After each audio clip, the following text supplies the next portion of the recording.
Hello, welcome to Washington Talk. I'm Connie Kim.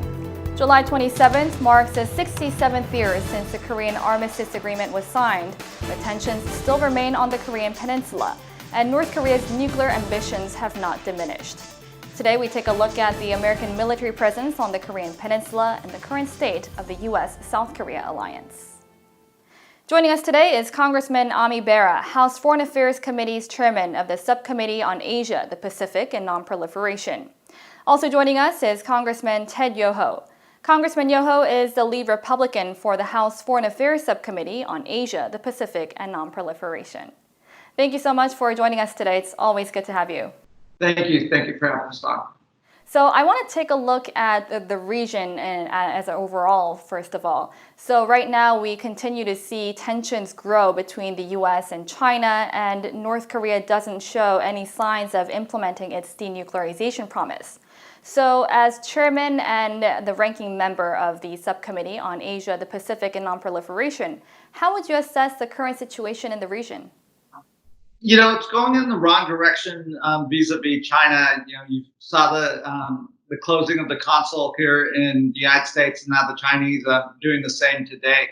So we've got to find a dialogue that can help us move past some of these tensions. And then with regards to North Korea, obviously China has to play a role in helping North Korea come back to the table and, you know, find a path forward. So, you know, it's a complicated region right now. Connie, I think with what's going on in the world with the pandemic, the economic collapse in so many countries, it's just more contention. And with North Korea, you know, they're saying that they're going to do more things. They're going to, give us a surprise and all that. What we need to do is we need to have an agreement of how we get a unification going between South Korea and North Korea. And we're here to help facilitate that. And we have to do that and de-escalate what's going on in the world. So I want to follow up on the China point that you mentioned. There's a lot of attention focused on how the U.S.-China competition is going to be rolled out. As a matter of fact, we saw Republican senators introduce a bill that lay out a strategy competing against China, but they did say that there needs to be cooperation between the two sides on the North Korea issue. So do you think this is going to be possible? You know, it doesn't look easy today, but that's the reality. You know, we're going to be competitors with China, and competition is not a bad thing. But we know, as do all the countries in the region, including the Republic of Korea, that they'll have to have a cooperative relationship with China. I actually think China could do itself some good if it chose to work with the rest of the world. And, you know, North Korea is going to be a challenge, not just for the Republic of Korea and the United States or Japan, but also for China. So, you know, if North Korea, you know, if there's a change in leadership there, et cetera, so stability in the region is important to everyone. Congressman Yoho, you had been very critical of voicing your criticism against China. Would you agree with Congressman Bera on this point? You know, that's going to be in China's hands. North Korea does 90% of their trade with China. There was a UN Security Council unanimous resolution that China is one of the permanent members of that council.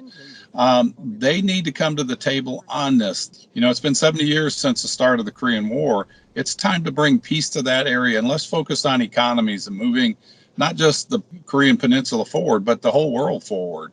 And China can have a big role in that if they choose. Mm-hmm. And I want to zoom in on the Korean Peninsula issues a bit here. So there continues to be speculation of whether there is going to be troop reduction from South Korea. Secretary Esper and Deputy Secretary of State Biegun has dismissed these speculations. But why is there continued concerns about a possible troop reduction from South Korea? Why do you think is the reason?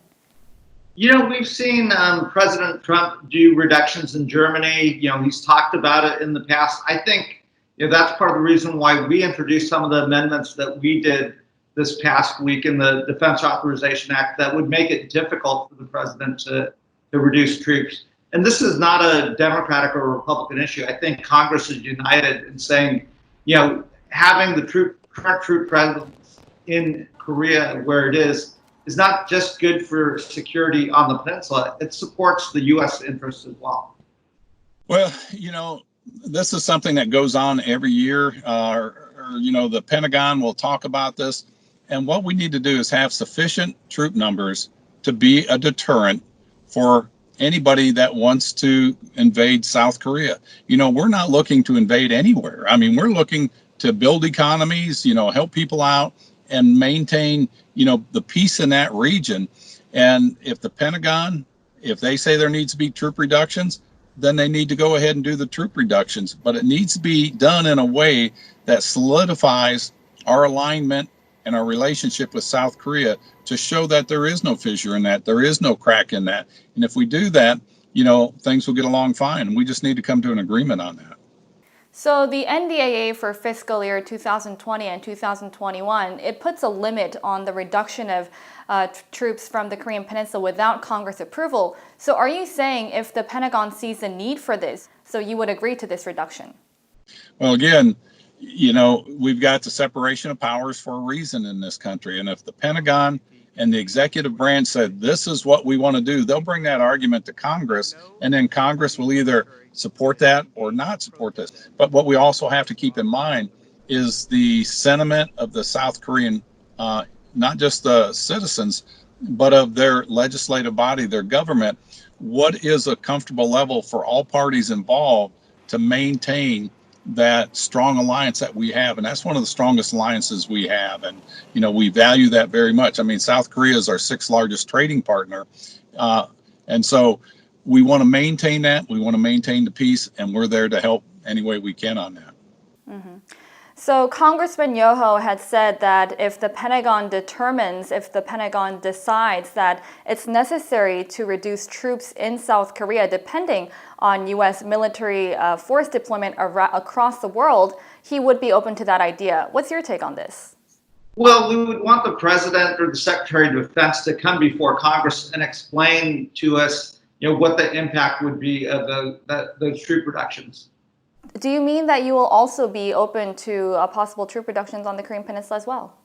I think it's a bad idea at this particular moment in time, but if the Pentagon or the State Department has information, we're always open to hearing what that information is and what their strategy is. But we don't think they should act unilaterally. It's always best on issues of national security for the administration and Congress to be acting together. Mm-hmm.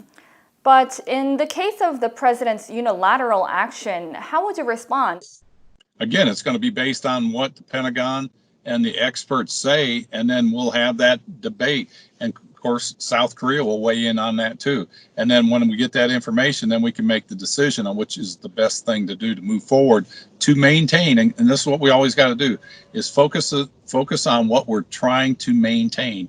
And that's peace and a growing economy in the region. I remember that you had tweeted saying that it would be irresponsible to be doing this. What kind of action would you take? I think you would see members of Congress come together and, do things to make it as difficult as possible. That's why we put some of these amendments in the bills that we passed this week that would require the President or the Secretary of Defense to come before Congress and explain why he thought the troop reductions were beneficial. At a time when you see the tensions between the United States and China, my argument to the President would be, now's not the right time to do this because it does weaken our hand in these negotiations. Are there any concerns that the reduction of the American troops from the Korean Peninsula could be used as a political issue ahead of the elections? There's always that. In a political season, there's going to be that. What I know with President Trump and the people he's working with, they're looking long term. What is best for this situation, to pass on to future generations. And there's going to be people on the other side of the aisle that will use this and say, well, he doesn't know what he's doing. He's weakening our alliance with South Korea.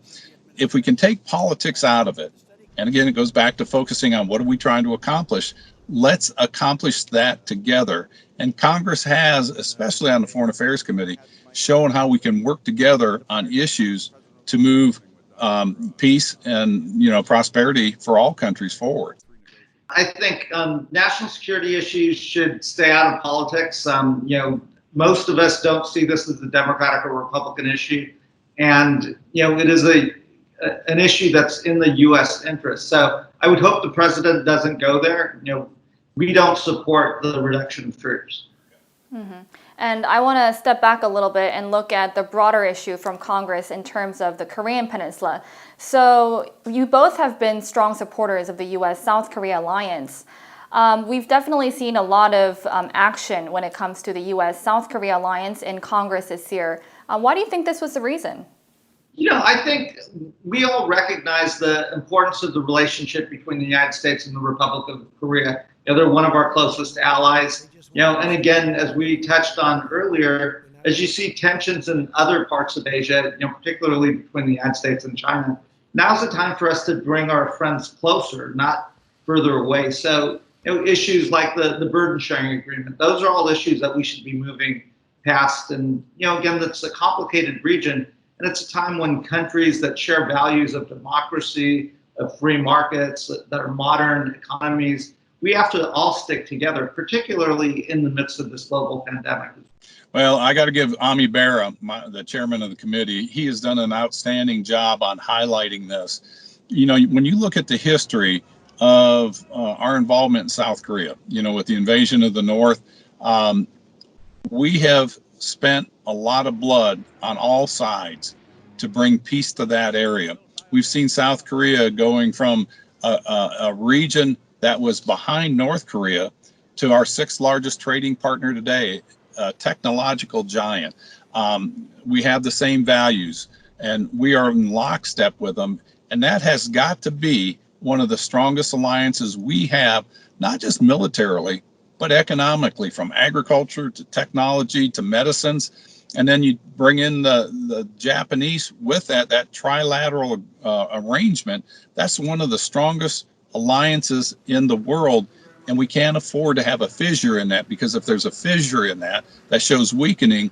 North Korea is going to benefit from that. China's going to benefit from that, possibly Russia and Iran. So this is something that it's paramount to us in Congress, and it's a bipartisan issue in both chambers.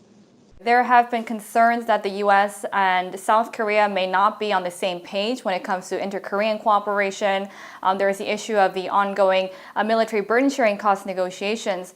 Are you concerned of a possible weakening of the alliance? No, I'm not. I mean, there's always going to be differing of opinions. I mean, that's something in any human interaction. And this is something that, with calmer heads prevailing, we're going to work out what's best for that alliance. Again, and it goes back to what are we trying to accomplish? And I think if we do that, yeah, you're going to have these disagreements, but I think in the end, you'll have a final product that's very good, that benefits all. There are things that we have to get past. We would urge the Trump administration to get the burden sharing, the SMA, Special Measures Agreement, concluded. We think it's an agreement that benefits both the United States and the Republic of Korea. It brings security to the region. And we think it's in our interest as well as the Korean interest to get this done. We definitely hope to see close coordination between the two allies on a wide range of issues like both of you have mentioned. Thank you so much for joining us today. Thank you. Thank you for having us on. That does it for this week's edition of Washington Talk from Voice of America. This was my last episode hosting Washington Talk, as I'll be departing from the company. Thank you so much for joining us every week. It was a great pleasure. Washington Talk will be back next week. Goodbye.